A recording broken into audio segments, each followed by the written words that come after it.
안녕하십니까. 기출뽀개기 계약법 할 차례입니다. 계약법은 물권보다는 좀 쉽다 그랬죠. 그리고 계약법은요, 특히 총론 같은 경우에 전형적으로 나와야 될 것들 위주로만 나옵니다. 계약의 종류 물어보거나 청약과 승낙의 의사합체에 의한 계약 성립, 그 다음에 동시항변권, 위험부담, 제3자를 위한 계약, 계약의 해제. 딱 요 정도예요. 나올 수 있는데.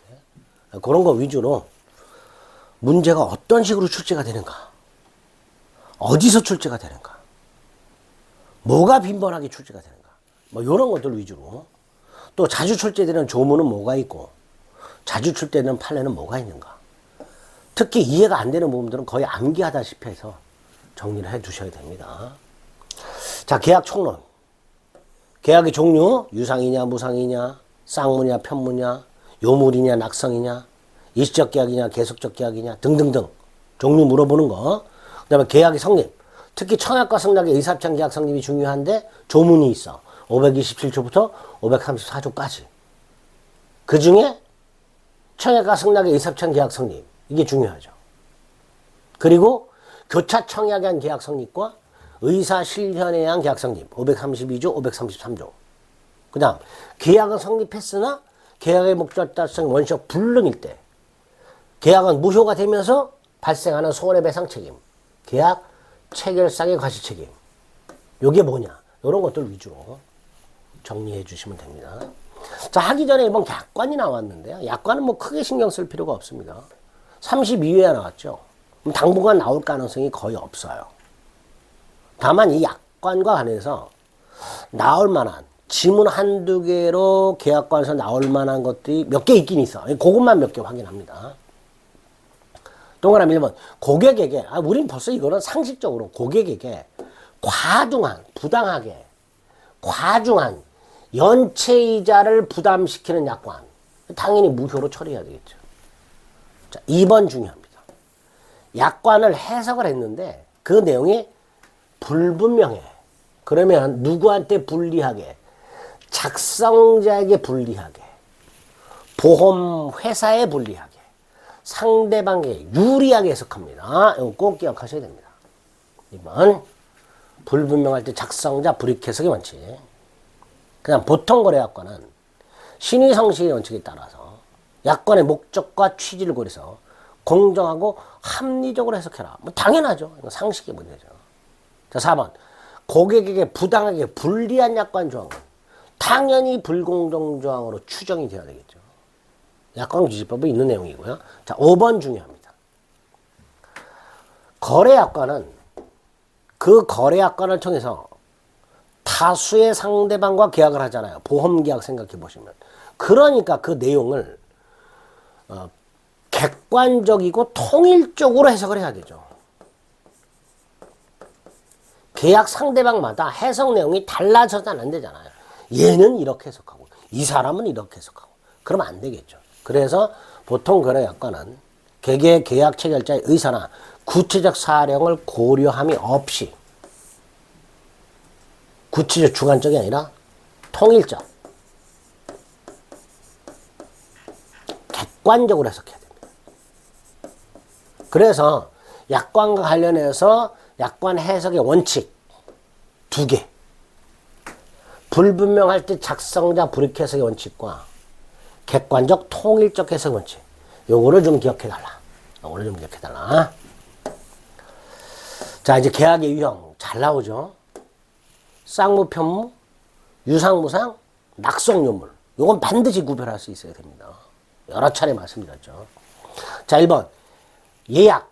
대표적으로 매매 예약. 매매 예약을 하게 되면요. 매매 계약 가서 볼 건데, 매매 예약을 한 양당사자는 언제나 본계약을 체결해야 될, 예약 당사자는 본계약을 체결해야 될 채권, 채무가 생겨요. 즉, 예약을 하게 되면요. 본계약을 해야 될 채권, 채무가 생겨요. 그걸 채권계약이라고 합니다. 그래서 예약은 언제나 채권계약입니다. 자, 2번. 조심해야 될 문장이죠. 계약을 제가 이렇게 그림을 그려드렸습니다. 쌍무, 편무로 나누고, 두 번째, 모든 쌍무와 현상 광고 계약을 합쳐서 유상이고, 나머지가 무상이다. 요 그림 기억나세요? 그러니까 쌍무는 전부 유상이죠. 근데 유상이 전부 쌍무는 아니죠. 이 구별하셔야 돼요. 그림 가지고. 안 그러면 헷갈려요. 그러니까 2번. 쌍무는 유상이다. 옳은 지문이죠. 그다음 교환계약은 요물이라는데 요물은 두 가지 기억하자 그랬어요. 현상광고 계약하고요. 계약금 계약. 두 개.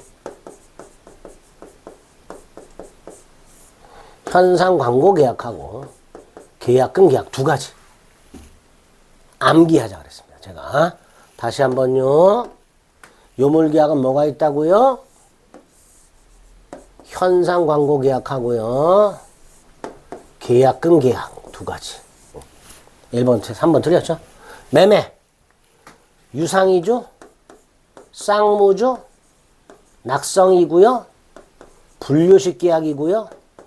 일시적 계약이죠. 유상, 낙불, 일. 매매 교환. 임대차는 유상이죠?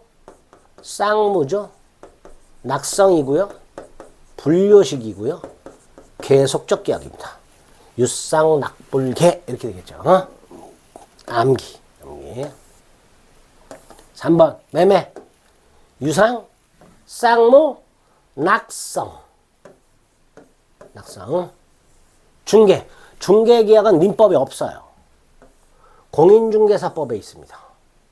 따라서 민법에 있는 전형계약 아닙니다. 비전형계약입니다. 교환. 매매하고 똑같아요. 유상, 쌍무, 낙성, 분류식, 일시적 계약이죠. 증여. 대표적인 편무면서 무상이죠. 임대차. 유상, 쌍무, 낙성, 분류식, 계속적 계약. 5번이 답이죠. 이렇게만 나오면 참 쉽죠. 얼마든지 맞출 수 있습니다. 계약 유형. 매매, 유상, 쌍무, 낙성이죠. 요물이 아니라. 교환. 유상이죠. 무상이 아니라. 증여. 무상. 편무. 낙성. 분류식이죠. 도급. 우리 시험범위 아니죠. 자, 도급은요. 건물 신축 계약. 건물 신축 도급 계약 생각하시면 돼요. 민법에 있어요. 전형 계약이고요. 민법의 전형 계약 중에서 요물 계약은 현상 광고 하나 있습니다. 그리고 현상 광고 외에 계약금 계약 기억하자 그랬죠.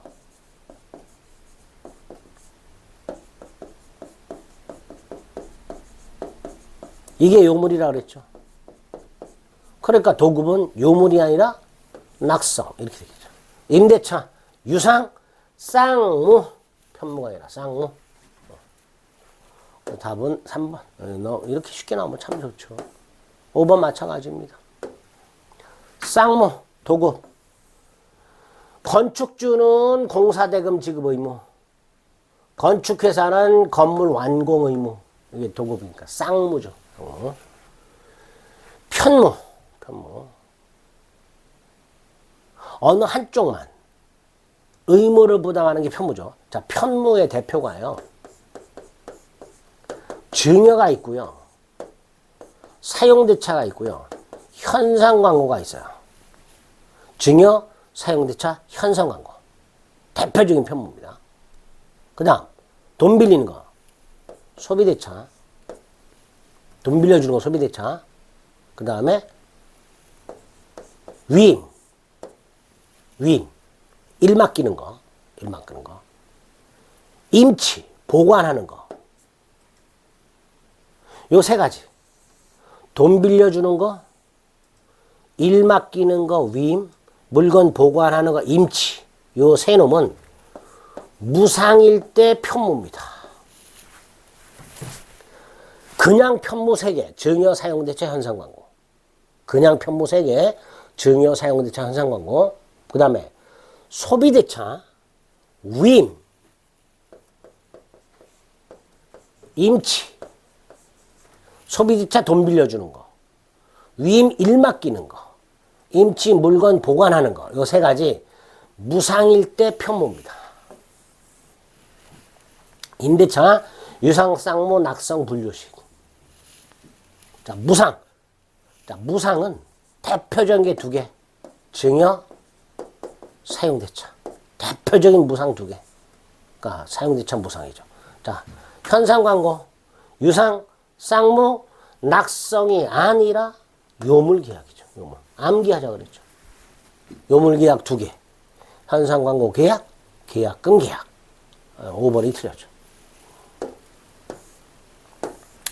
자, 그 다음 이제 계약 성립과 관련된 거죠.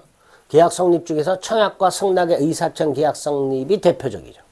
청약이라는 것은 계약을 요청하는 의사표시죠. 청약자는 특정인이죠. 다만 이 특정인이 누구인지가 청약 속에는 표시될 필요가 없죠. 자, 이때 청약은 누구한테 한다 그랬어요? 특정인에게 할 수도 있고요. 불특정 다수인에게 할 수도 있죠. 자동 판매기 설치처럼. 따라서 불특정 다수인에 대한 청약도 효력이 있다라고 해야 되죠. 자, 두 번째, 청약은 상대방 있는 의사표시죠. 특정인 또는 불특정인이 있잖아. 그러니까 그 청약은 111조 1항에 따라서 상대방한테 도달함으로써 효력이 생기죠. 효력이 생긴 후에는 철회하지 못하는 게 원칙이죠. 철회라는 것은요, 의사표시가 효력이 생기기 전에 소멸시키는 게 철회예요. 그러니까 청약이 상대방한테 도달하여 효력이 생긴 후에는 철회하지 못한다. 이게 되겠죠. 원칙이 되겠죠. 그 다음에 3번은 교차 청약이죠. 동일한 내용의 청약이 서로 교차된 경우 언제 계약이 성립해요? 양 청약이 모두 상대방한테 도달한 때죠. 양 청약이 모두 상대방한테 도달한 때 청약은 효력이 생기게 됩니다. 계약은 성립하게 됩니다. 4번, 계약의 내용이 제시되지 아니한 광고 이런 걸 뭐라 그래요? 청약의 유인 이렇게 되죠. 청약 유인. 구인 광고, 상가 분양 광고 이런 것들.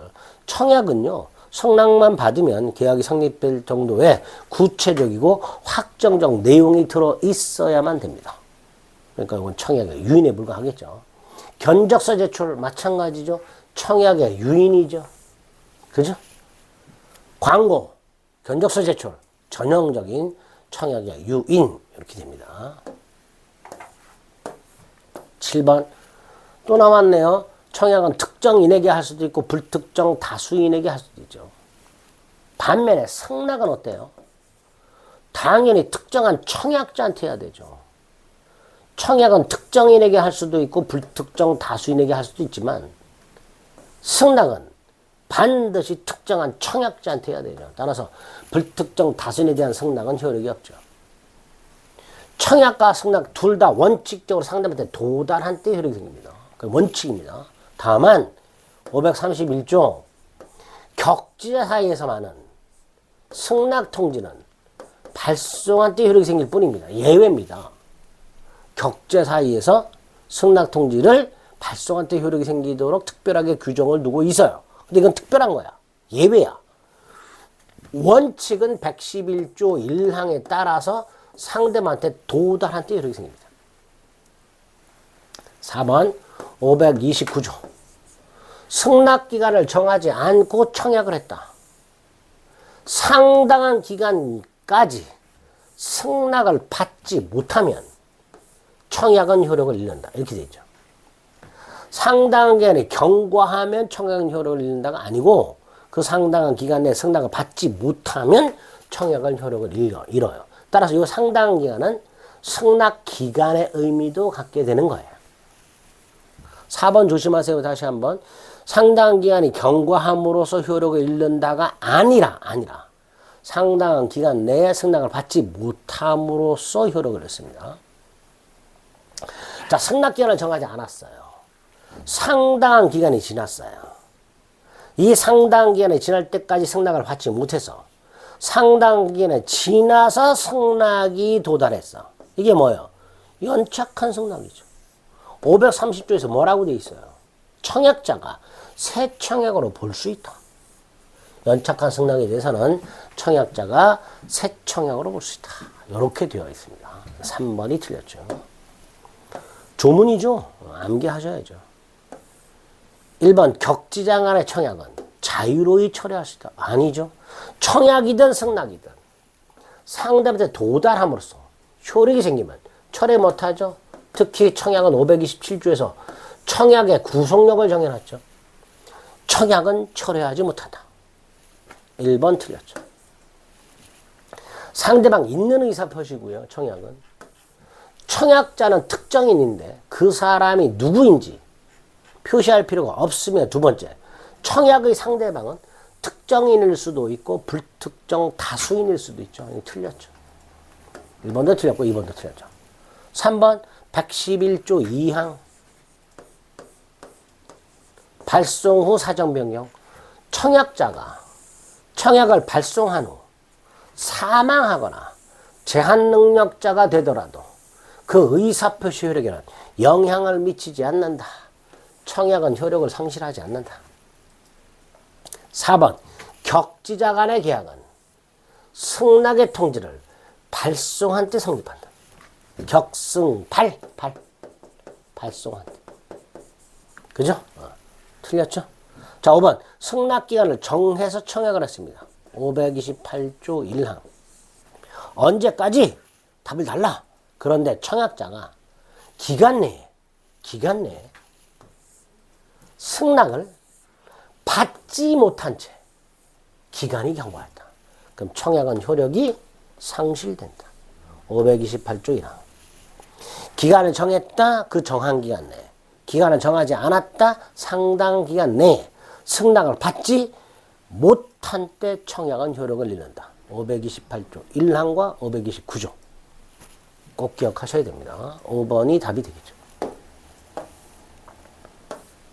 9번 청약과 승낙의 주관적, 객관적 합치. 주관적 합치가 뭐예요? 당사자 일치. 갑이 을에게 청약, 을이 승낙. 이게 주관적 합치. 객관적, 내용이 일치. 1억에 사라, 1억에 사겠다. 이럴 때 성립하는 거죠. 주관적, 객관적 합치. 2번 또 나왔어요. 기간을 정해서 청약을 했습니다. 청약자가 기간 내에 승낙을 받지 못했습니다. 청약은 효력을 잃지요. 자, 3번 무의식적 불합의. 자, 불합의. 내용이 일치하지 않았어. 불합의. 당사자가 불합치 않는 걸 알았든 몰랐든 그게 무의식적 불합의죠. 계약은 성립하지 않습니다. 성립조차 하지 않은 계약을 취소할 수는 없어요. 그냥 계약은 성립하지 않는다라고 하면 됩니다. 4번 청약은 불특정 다수인에게 할 수 있다고 그랬죠. 자, 5번 격제 간에 승낙이 아니라 청약이라고 되어 있습니다. 청약이니까 상대방한테 도달한 때 효력이 생기죠. 격제 간에 승낙만 발송 시 성립합니다. 청약이니까 상대방한테 도달한 때 효력이 생기겠죠. 틀린 거 3번. 10번 계약이 성립. 청약은 불특정 다수인을 상대로 할 수 있는가? 있다. 2번 청약은 철회하지 못하는 게 원칙이다. 3번 격지자 간의 계약은 531조 승낙 통지를 발송한 때 성립한다. 격승발. 4번 청약자가 청약을 발송한 후에 사망하거나 제한 능력자가 되더라도 그 청약의 효력에는 아무런 영향을 미치지 않는다. 그죠? 자, 5번을 봅니다. 청약을 수령한 사람은요, 승낙 의무 없지요. 회답 의무도 없지요. 그러니까 청약자가 청약을 하면서 언제까지 이의를 제기하지 않으면 승낙한 걸로 간주하겠다라고 청약에 표시했다 하더라도 이거를 수령한 을은 개무시할 수 있죠. 다시 말해서 이 청약은 을을 구속하지 않아요. 그러니까 을은 대답 안 해도 돼요. 이의 제기 안 해도 돼. 이의를 제기할 의무가 없어요. 따라서 이의를 제기하지 않았다 하더라도 승낙으로 간주할 수가 없는 거예요. 계약은 성립하지 않습니다. 5번 틀렸죠? 승낙 의무도 없고 회답 의무도 없기 때문에 이렇게 처리하는 거예요. 11번 청약은 그와 일치하는 승낙만 있으면 계약이 성립될 정도로 구체적이고 확정적 내용이 들어있어야 됩니다. 따라서 아파트나 상가 분양 광고는 청약이 아니라 청약의 유인이 되는 거죠. 3번 동일한 내용의 청약이 교체했다. 양청약이 어떻게 됐을 때 상대방에 도달한 때 계약이 성립한다 그랬습니다. 4번 534조 갑이 을에게 1억에 사라고 청약을 했더니 을이 세금을 네가 부담하면 살게 조건을 붙여 승낙하거나 또는 9천만 원이면 살게 변경을 해 승낙했다. 534조 뭐라고 돼 있어? 갑의 청약을 거절하면서 동시에 새로 청약한 것으로 본다. 조문입니다. 5번 또 나왔네요. 청약자가 미리 정한 기간 내에 이의하지 않으면 승낙한 걸로 본다. 갑이 이렇게 청약을 하면서 이따위로 청약을 했다. 을은 구속받지 않는다. 따라서 을이 정한 기간 내에 일을 하지 않더라도 승낙한 것으로 볼 수는 없으니 계약은 성립하지 않죠. 을은 승낙 의무도 없고 해답 의무도 없기 때문에 이런 통지는 상대방을 구속하지 않습니다. 즉 상대방은 이 통지에 구애받지 않습니다. 그런 의미로 이해하시면 되겠습니다. 갑은 승낙기간을 2020년 5월 8일로 하여 자신의 X주택을 을에게 5억 원에 팔겠다고 하고 그 청약은 이후 2020년 5월 1일 도달했어요. 자, 5월 1일 을에게 도달했고요. 승낙기간이 5월 8일까지야. 자, 갑의 청약이 을에게 도달하면 효력이 생기죠. 두 번째, 갑이 청약을 발송하나 사망했다 하더라도 갑의 청약은 효력이 상실되지 않습니다. 3번, 갑이 을에게 2020년 5월 8일까지 이의가 없으면 승낙한 걸로 보겠다. 을을 구속하지 않죠. 따라서 을이 이의를 하지 않더라도 승낙한 걸로 볼 수는 없으니 계약은 성립하지 않죠. 자, 2020년 5월 8일까지 답을 달라 그랬는데 을이 5월 15일 날 승낙을 했어요. 갑의 청약은 이미 효력이 상실된 상태잖아요. 5월 8일까지 갑이 승낙을 받지 못한 채 5월 8일이 지났으니까 청약은 이미 사라진 상태에서 을이 승낙을 한 거예요. 따라서 이 을의 승낙은 연착을 했을 것이고 5월 15일 이거를 갑이 새 청약으로 볼 수 있다 그랬죠.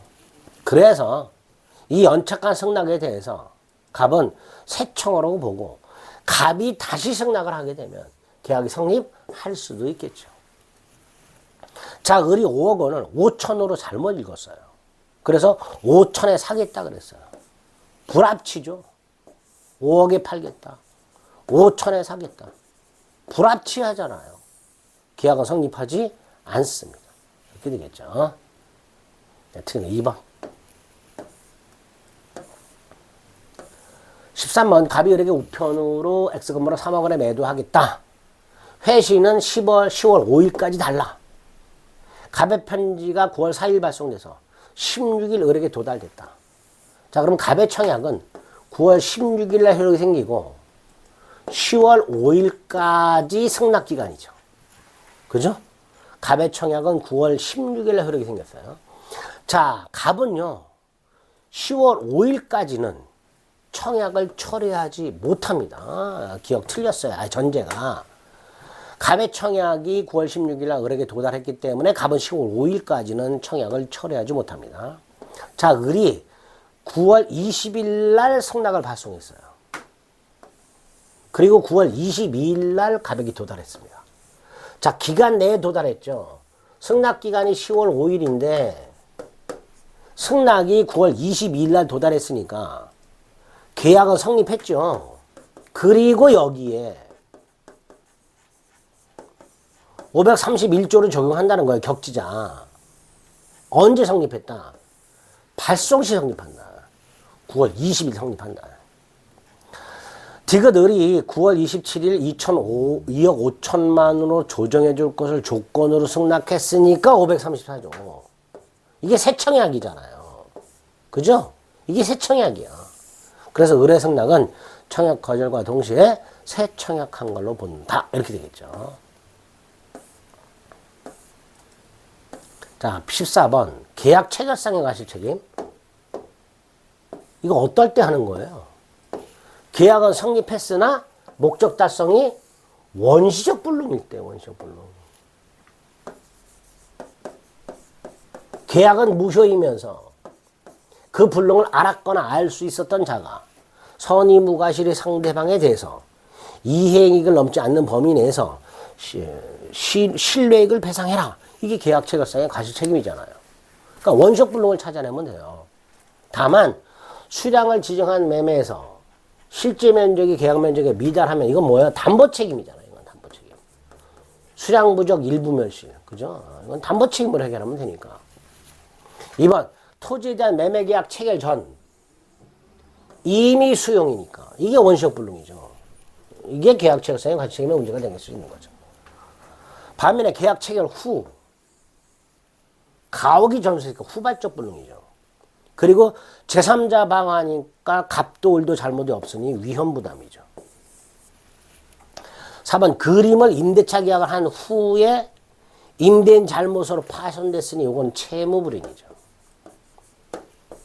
5번 저당권이 설정된 땅을 사서 등기까지 했지만 저당권이 실행됐으니까 담보책임이죠. 저당권 실행에 의한 담보책임. 그래서 계약체결상의 과실책임 하나. 이거예요. 2번. 1번도 원시적 일부 불능이긴 하지만 담보책임 문제가 있으니까요. 이걸로 해결하면 되니까 결과적으로 2번이 답이 될 겁니다. 원시적 불능이라는 거 잊지 마세요. 자, 이제 쌍무계약의 효력이 나왔네요. 동시 이행의 한변권과 위험부담 제3자로 위한 계약이 나오는데 이건 시간을 좀 달리해서 살펴보도록 하겠습니다. 계약의 성립까지 살펴보셨습니다.